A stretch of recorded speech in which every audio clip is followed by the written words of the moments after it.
सभी व्यूवर्स को मेरा नमस्कार। आज हम जिस टॉपिक के बारे में पढ़ने जा रहे हैं वो है नोटपैड। नोटपैड हमारे विंडोज़ का एक छोटा सा सॉफ्टवेयर है। विंडोज़ में हमें एक सॉफ्टवेयर बाय डिफ़ॉल्ट मिलता है नोटपैड, जिसका हम उपयोग करते हैं थोड़ा बहुत कुछ भी कंटेंट हमें लिखना है उसके लिए। तो हम देखते हैं कि हमें नोटपैड शुरू कैसे करना है। नोटपैड शुरू करने के लिए सबसे पहले हमें विंडो की बटन या फिर जिसे हम स्टार्ट बटन भी कहते हैं, जो कि कॉर्नर में दिखेगी आपको नीचे की तरफ, उसमें हम क्लिक करते हैं। क्लिक करने के बाद आपको कीबोर्ड की सहायता से लिखना होता है NOTE। केवल NOTE लिखने में भी कई बार हमारा सॉफ्टवेयर तुरंत ऊपर आ जाता है, और या फिर आप चाहे तो NOTEPAD पूरा नाम नोटपैड लिख सकते हैं। देखिए इसमें मुझे दो ऑप्शंस आ रहे हैं, एक नोटपैड और एक नोटपैड प्लस प्लस। हमें नोटपैड में क्लिक करना है। क्लिक करने के लिए माउस के लेफ्ट क्लिक का उपयोग करेंगे। क्लिक करते ही साथ हमारा सॉफ्टवेयर स्क्रीन में ओपन हो जाता है। जैसे कि आप देख सकते हैं कि ये सॉफ्टवेयर मेरे स्क्रीन में छोटा सा आ रहा है, क्योंकि हमारे विंडो में बाय डिफॉल्ट मैंने जो साइज इसका सेट किया होगा पहले नोटपैड का, वो उसी साइज में आ रहा है। इसे अगर मैं पूरे स्क्रीन पे बड़े में देखना चाहती हूँ तो उसके लिए हमें ये मैक्सिमाइज का बटन दिया रहता है। इस बटन पे जैसे ही हम क्लिक करते हैं तो हमारा स्क्रीन में फुल हो जाता है ये नोटपैड। अब हमें कुछ अगर लिखना है तो हम सिंपल कीबोर्ड की मदद से इसमें टाइप कर सकते हैं।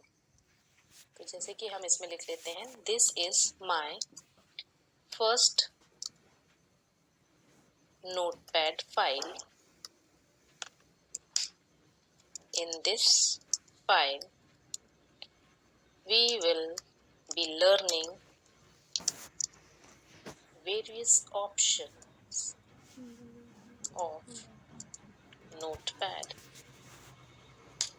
जैसे कि मैंने ये फाइल में कुछ कंटेंट लिख दिया है। अब इस फाइल को हमने लिख तो दिया है, लेकिन ये फाइल हमारी अभी सेव नहीं होती है ना, क्योंकि हमारी फाइल सेव होती है जब तक हमें इस ऊपर वाली पट्टी पे, जहाँ पे भी अभी आपको अनटाइटल लिखा हुआ दिख रहा होगा, इस पट्टी पे आपकी फाइल का नाम आ जाता है ना। क्योंकि अभी हमने अपनी फाइल को कोई नाम नहीं दिया हुआ है, इसलिए सबसे ऊपर वाली पट्टी पे हमारी फाइल का कोई नाम नहीं है, केवल अनटाइटल नोटपैड लिखा हुआ है। फाइल को सेव करने के लिए देखिए इसी के ठीक नीचे एक और ये पट्टी दी होती है, जिसमें हमारे को अलग अलग ऑप्शन दिख रहे हैं, जैसे कि file, edit, format, view, help. इसमें से हम फाइल ऑप्शन पे क्लिक करते हैं, क्योंकि हमें फाइल से जुड़े हुए ऑप्शंस का उपयोग करना है। जब आप फाइल में क्लिक करेंगे तो आपको इस तरह से ये मेनू दिखाई देगा। इस ड्रॉप डाउन मेनू में आप देखिए आपको सेव के दो ऑप्शन दिखेंगे, एक है केवल सेव, एक है आपका सेव एज। जब आप पहली बार फाइल सेव कर रहे हैं तो आप सेव या सेव एज में से किसी का भी उपयोग कर सकते हैं। सेव के लिए हम एक शॉर्टकट यूज करते हैं Ctrl+S, और सेव एज के लिए हम Ctrl+Shift+S का भी उपयोग करते हैं। तो जैसे कि हमने यहाँ से सेव पे क्लिक किया, जैसे ही आप क्लिक करेंगे तो एक बॉक्स आ जाएगा आपका स्क्रीन पे। इस बॉक्स को हम बोलते हैं सेव एज बॉक्स। देखिए यहाँ पे सेव एज लिखा हुआ है इस बॉक्स में ऊपर की तरफ, ये आपका सेव एज बॉक्स है। इसमें हम लोकेशन बताते हैं कि हमें हमारी फाइल कहाँ सेव करनी है। तो जहाँ पे आप देखिए साइड में आपको नेविगेशन के लिए दिया हुआ है ये ऑप्शन, आप चाहे तो यहाँ ऊपर से भी नेविगेट कर सकते हैं। मुझे जैसे डेस्कटॉप में करना है सेव, तो मैंने यहाँ से डेस्कटॉप चुन लिया। अब हमें फाइल का नाम देना है, तो यहाँ पे ये आपको फाइल नेम के लिए एरिया दिया हुआ है, यहाँ पे आप अपनी फाइल का नाम दे सकते हैं। मैंने फाइल का नाम दे दिया माई नोटपैड फाइल 1। नाम देने के बाद हमें यहाँ से सेव बटन पे क्लिक करना है, या फिर आप सिंपल एंटर की बटन भी दबा सकते हैं। जैसे ही हमने सेव बटन पे क्लिक किया, बॉक्स हट गया स्क्रीन से, लेकिन आप ये देखिएगा आपका जो टाइटल बार है वहाँ पे आपकी फाइल का नाम आ गया है, माई नोटपैड फाइल .txt। .txt आपकी फाइल का एक्सटेंशन होता है, क्योंकि ये केवल टेक्स्ट फाइल है, इसीलिए इसका एक्सटेंशन है txt। और ये नोटपैड की फाइल है, तो यहाँ पे सॉफ्टवेयर का नाम भी आ रहा है साथ में नोटपैड। हमारी अब ये फाइल बन गई है। हम एक काम करते हैं, इस फाइल को क्लोज करते हैं। क्लोज करने के लिए देखिए यहाँ पे कॉर्नर में आपको एक बटन रहता है कट का। इस क्रॉस के बटन को आप देखेंगे रेड रंग में ही दिख रहा है। रेड जैसे कि हमें दिखाता है एक सिंबल खतरे का, कि अगर आप धोखे से कहीं से कट ना कर दें। तो हमें अभी कट करना है, तो कट पे हमने क्लिक किया। देखिए हमारी फाइल हट गई स्क्रीन से। हमारी फाइल डेस्कटॉप में ही सेव है, हमने डेस्कटॉप पे ही सेव किया था। ये देखिए हमारी फाइल है माई नोटपैड फाइल 1.txt। हमें इस फाइल को ओपन करने के लिए क्लिक करना होगा 2 बार लेफ्ट क्लिक से। लेफ्ट क्लिक से हमने जल्दी से 2 बार जैसे ही क्लिक किया, हमारा ये फाइल ओपन हो गया। फिर ये हमारा नॉर्मल जो विंडो सेट रहा होगा उसी साइज में ओपन होती है। मैंने इसको फिर से मैक्सिमाइज कर लिया तो ये मुझे फुल स्क्रीन में दिखाई देने लगी। यहाँ हमने अब हमारी पहली फाइल बना ली है नोटपैड की। अब हमें अपनी इस फाइल में कुछ चेंजेस अगर करने हैं तो हम कैसे करेंगे। जैसे कि हमें इसमें कोई कंटेंट एडिट करना है, कुछ बदलाव करने हैं। जैसे मैं ये पहली वाली जो लाइन लिखी है इसी लाइन को फिर से लिखना चाहती हूँ नीचे, तो मैं इसे दोबारा टाइप करने की बजाय इसी फाइल को सिलेक्ट, इसी कंटेंट को सिलेक्ट करके इसे पेस्ट कर लेती हूँ नीचे। तो देखिए हम कैसे इसको पेस्ट कर सकते हैं सिलेक्ट करके। सबसे पहले हमें टेक्स्ट सिलेक्ट करना होगा। सिलेक्ट करने के लिए आप क्या करिएगा, माउस की सहायता से जहां से आपको सिलेक्ट करना है वहां पे आप कर्सर रखिए, माउस का क्लिक दबा के रखिए और माउस को धीरे धीरे आप खिसका के सिलेक्ट करिए। जिधर तक आपका सिलेक्ट होगा उतना एरिया आपको ब्लू में दिखाई देगा, मतलब कि इतनी जगह आपकी सिलेक्ट हो गई है। सिलेक्ट करने के बाद आप क्लिक को छोड़ दीजिए।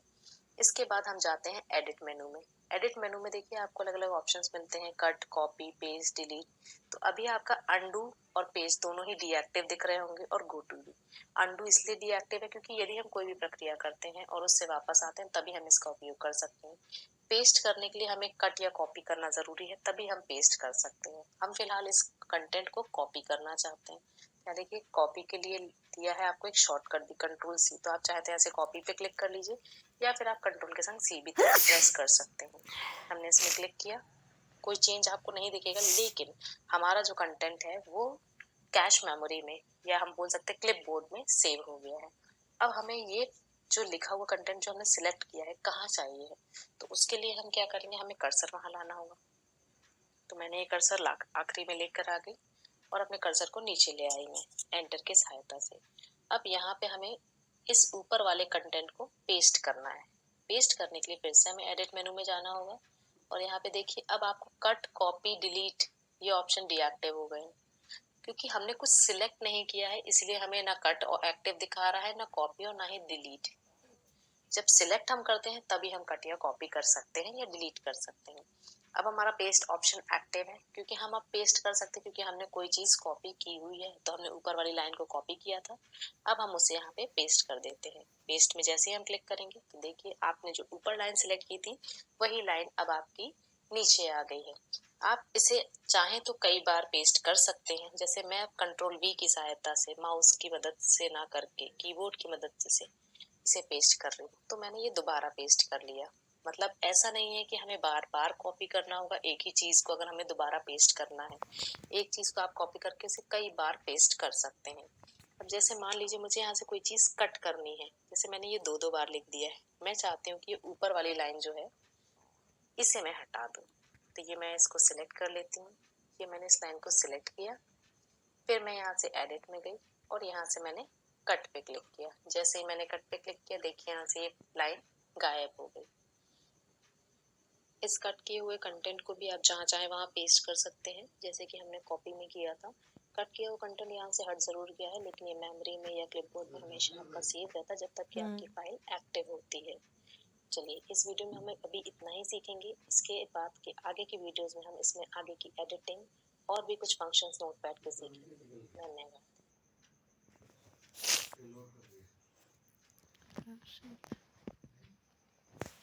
हो गया दो तीन हो गया, दो तीन देख लिया।